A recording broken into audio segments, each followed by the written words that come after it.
आज के इस ऐसे जन्म शती समारोह में जिनके नाम से ही राजनीतिक परिदृश्य की कल्पना आती हो, इनसे हमारे श्रद्धेय अटल बिहारी वाजपेयी जी की जन्म शताब्दी के इस कार्यक्रम में मंच पर विराजमान भारतीय जनता पार्टी के यशस्वी प्रदेश अध्यक्ष माननीय मदन राठौर जी,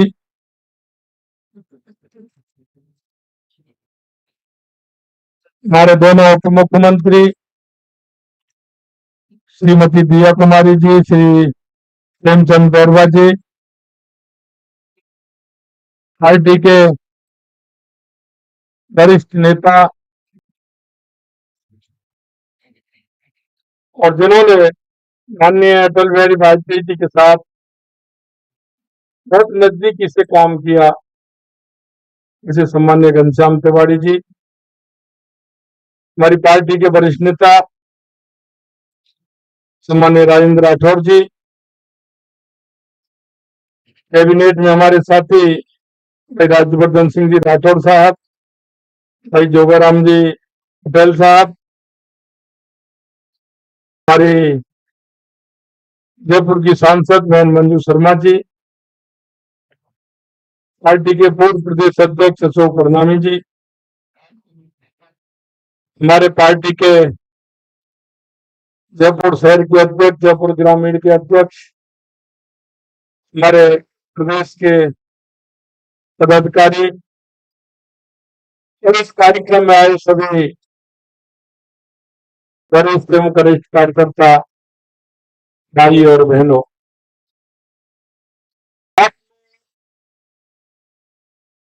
अटल बिहारी वाजपेयी जी के बारे में हमारे वरिष्ठ जनों ने बहुत ही विस्तार से आपको बताया।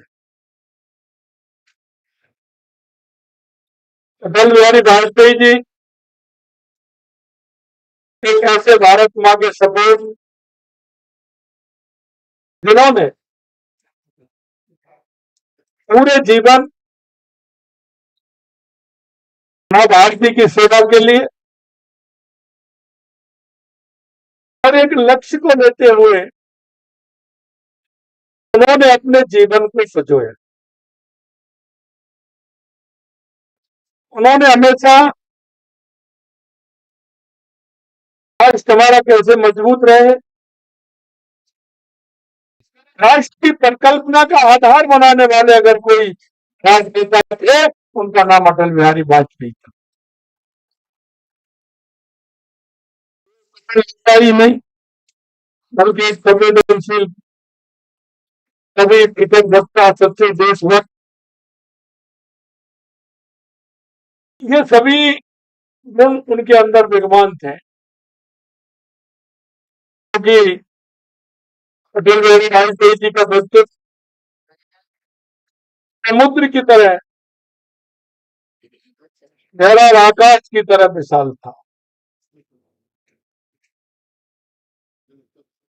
उसको लोकसभा के अंदर बोलते थे, कोई भी हो, उनकी बात को लोग गंभीरता से सुनते थे, उनकी हर बात तर्क संगत होती थी, प्रामाणिकता के आधार पर वो बात कहते थे, और लोग चाहे वो पेड़ से भी दल का हो, वो विश्वास करते थे। विश्वास इसलिए करते थे,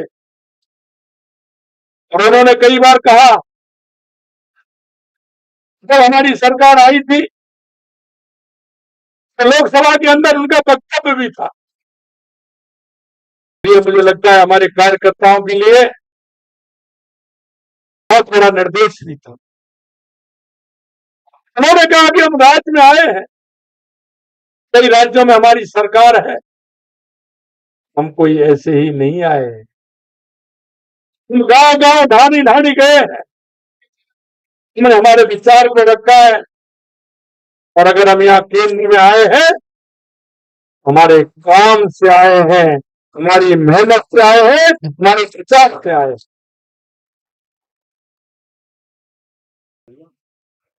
हमेशा उन्होंने कहा,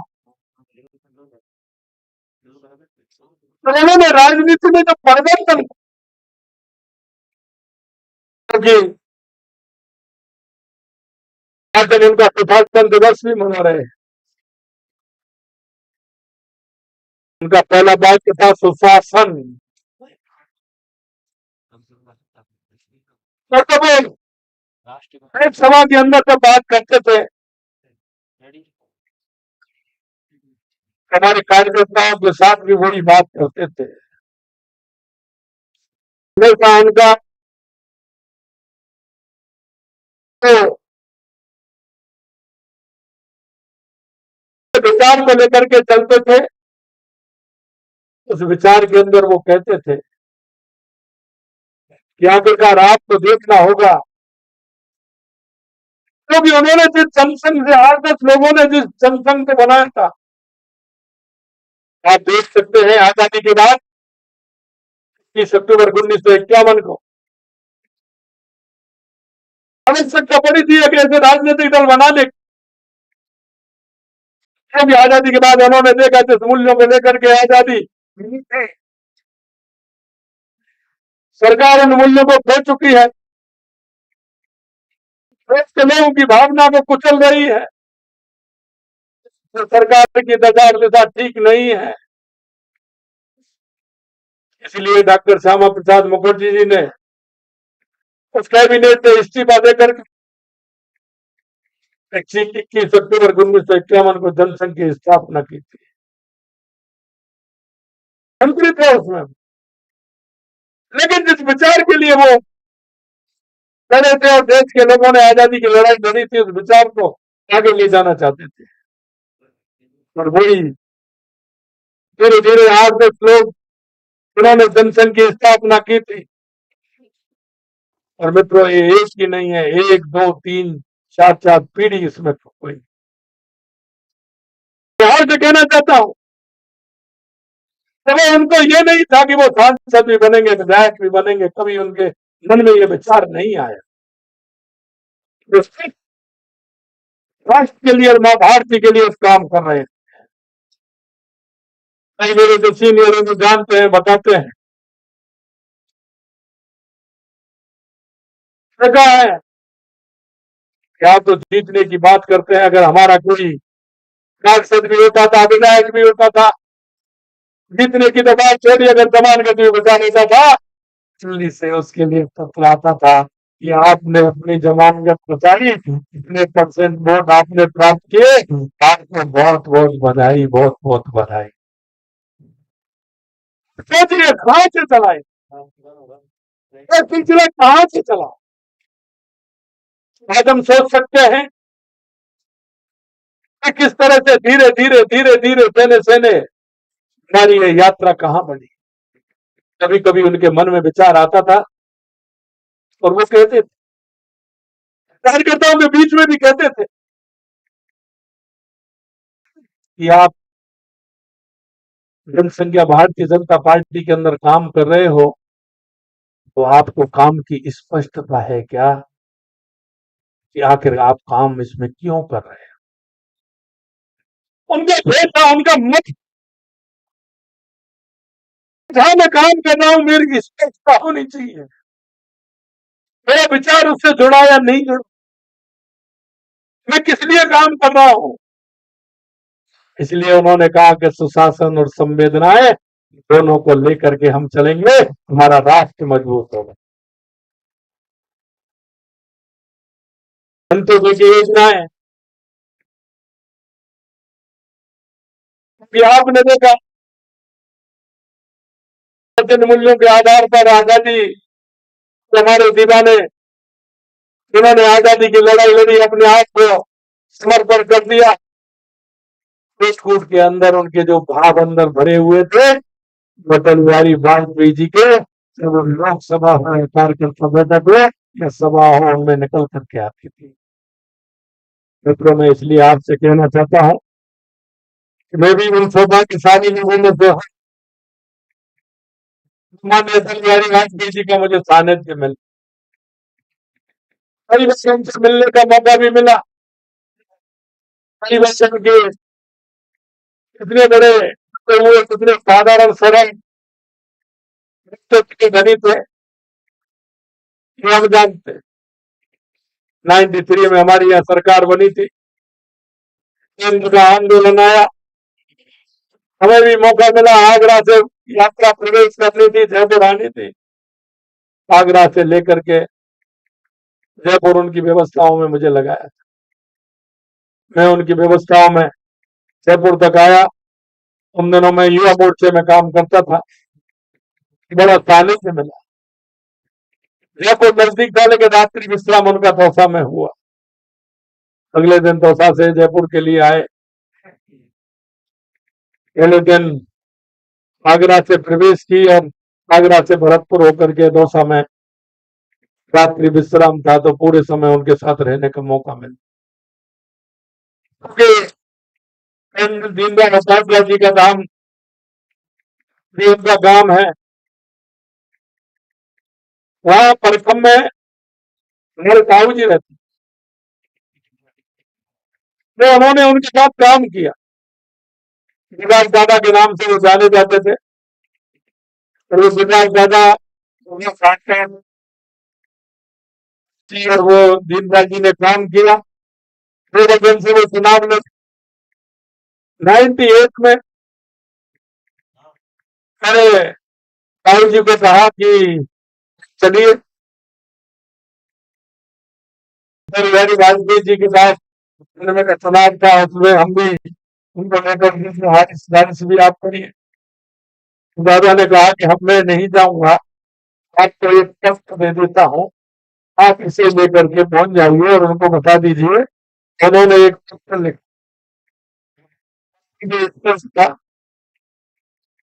में उन्होंने लिखा, श्रद्धेय अटल बिहारी वाजपेयी जी, ये हमारा भतीजा है, आपके पास मिलने आ रहा है।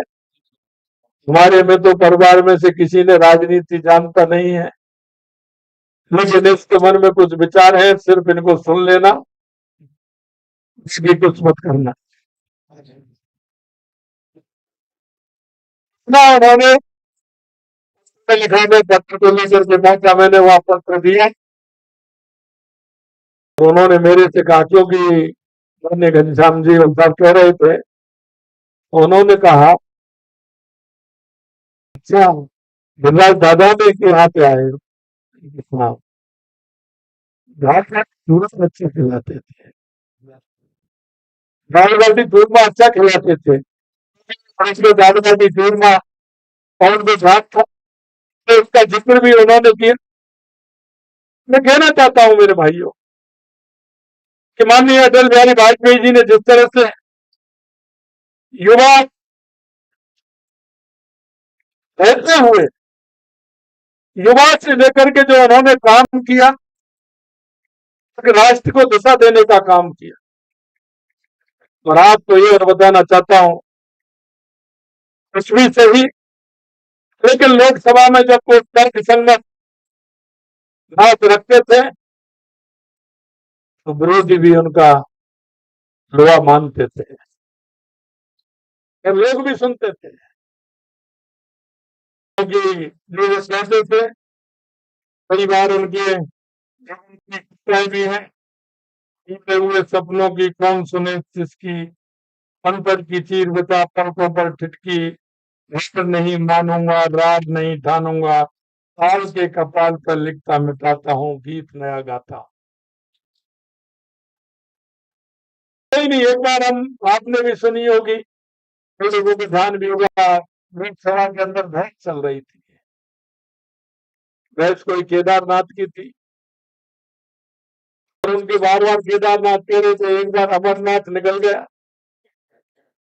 विरोध के लोगों ने कहा कि आप तो केदारनाथ की बात कर रहे हो, अमरनाथ तक कैसे पहुंच गए? तो उनका तारक संगत उत्तर देखिए, उन्होंने कहा कि मेरे भी तो सारे नाम एक से लगते हैं। तो उनकी त्वरित जवाब देना और उसको संगत देना एक बहुत बड़ी बात उनकी थी। मैं आपसे इतना ही कहना चाहता हूँ कि उनके जीवन क्योंकि जिन्होंने भारतीय राजनीति में सुचता, सौम्यता, कार्यदक्षता, शासन, संवेदनशीलता का अवधारणा अगर कोई है तो माननीय अटल बिहारी वाजपेयी जी हैं, जिन्होंने उनको पालन करते हुए राजनीति की। वर्तमान राजनीति के मूल्यों को अपनाने की बहुत ज्यादा जरूरत है, महसूस भी होती है। संसद के बाहर आपने देखा होगा जिस तरह से कल परसों का वाक्य था कि संसद के अंदर जा रहे हैं और किस तरह से मेरे जो सांसद थे उनको ठेस लगती है। निश्चित रूप से इस संसदीय परंपरा किस तरह की है, अगर कोई सीखे तो अटल बिहारी वाजपेयी जी के जीवन से सीखे। इनके प्रधानमंत्री जी के कार्यकाल में जो उपलब्धियां थी, स्कूल से लेकर के राष्ट्रीय राजमार्ग, सर्व शिक्षा अभियान, कारगिल विजय, ये उनके जीवन के हिस्से थे। आपको बताया है। मैं इतना कहना चाहता हूँ 25 दिसंबर को हम सुशासन दिवस के रूप में मनाते हैं। में ये आवश्यकता है, शिक्षा की बहुत बड़ी आवश्यकता है। जो गाँव गाँव ढाणी ढाणी जाते हैं, लोगों को विश्वास भी दिलाते हैं और ये सही कहा उन्होंने। हमारे कार्यकर्ता ने जिस तरह से मेहनत की है, काम किया है, निश्चित रूप से आज उसका फल है। माननीय हमारे देश के प्रधानमंत्री नरेंद्र मोदी जी की बात करेंगे तो काम को आगे बढ़ा रहे हैं। सही कहा राघव साहब ने, राजस्थान के अंदर अटल बिहारी वाजपेयी जी की परिकल्पना थी, नदियों से नदियां जोड़ना, गांव को सड़क से जोड़ना, गांव में शिक्षा अभियान चलाना, गांव को बिजली से जोड़ना और गांव में शिक्षा चिकित्सा की व्यवस्था है। माननीय अटल बिहारी वाजपेयी जी का एक भाषण और मैं आपको याद दिलाना चाहता हूँ। वो कहते थे शहर और गांव की दूरियां सरकार ने बढ़ाई है, ये दूरियां कम होनी चाहिए। हमारा भारत देश गांव की पहचान से जाना जाता है, इसकी 80% आबादी गांव में रहती है। अगर हम इसको ठीक प्रकार से नहीं करेंगे तो ये भारत शहरों पर आएगा धीरे धीरे। देख रहे हो कि भारत जिस तरह से शहरों पर बढ़ रहा है, ये उनके विचार थे। मैं आज उनके सुशासन दिवस के अवसर पर राजस्थान के अंदर इस घोषणाएं मैंने की है। युवाओं के जागरूक करने के साथ शिक्षा कराने के ग्राम पंचायत में हमारी सरकार अटल ज्ञान केंद्र की स्थापना करेगी। अटल ज्ञान केंद्र अटल ज्ञान केंद्र युवाओं को प्रोत्साहित करने तथा सामाजिक विकास में भागीदारी बनाने के लिए केंद्र पर स्थानीय युवक युवती के बीच में चयन किया जाएगा। हमारी जो 12,000 पंचायतें एक के रूप में चयन किया जाएगा, उनको रोजगार देने का भी काम किया जाएगा। क्षेत्र के युवाओं के स्व अध्ययन व प्रतियोगी परीक्षाओं की तैयारी पढ़ने की प्रवृत्ति को बढ़ावा देने के लिए अटल ज्ञान केंद्रों पर घोषित की जाएगी। इसमें लाइब्रेरी भी होगी और ई लाइब्रेरी भी होगी। ग्रामीण युवाओं की बेहतर भविष्य के लिए केंद्रीय भर्ती रोजगार के अवसरों की जानकारी प्रदान करने के साथ साथ काउंसलिंग शिक्षण सुविधाओं केंद्रों पर उपलब्ध कराई जाएंगे। द्वारा व्यक्तियों के प्रवक्ताओं को सरकारी योजनाओं के अंतर्गत लाभ दिलवाने में भी सहायता भी की जाएगी। अटल ज्ञान केंद्रों पर लगभग 500 करोड़ रुपए का खर्च आएगा, ये हमारी सरकार उसको करने वाली है। 20 दिसंबर को प्रत्येक पंचायत समिति में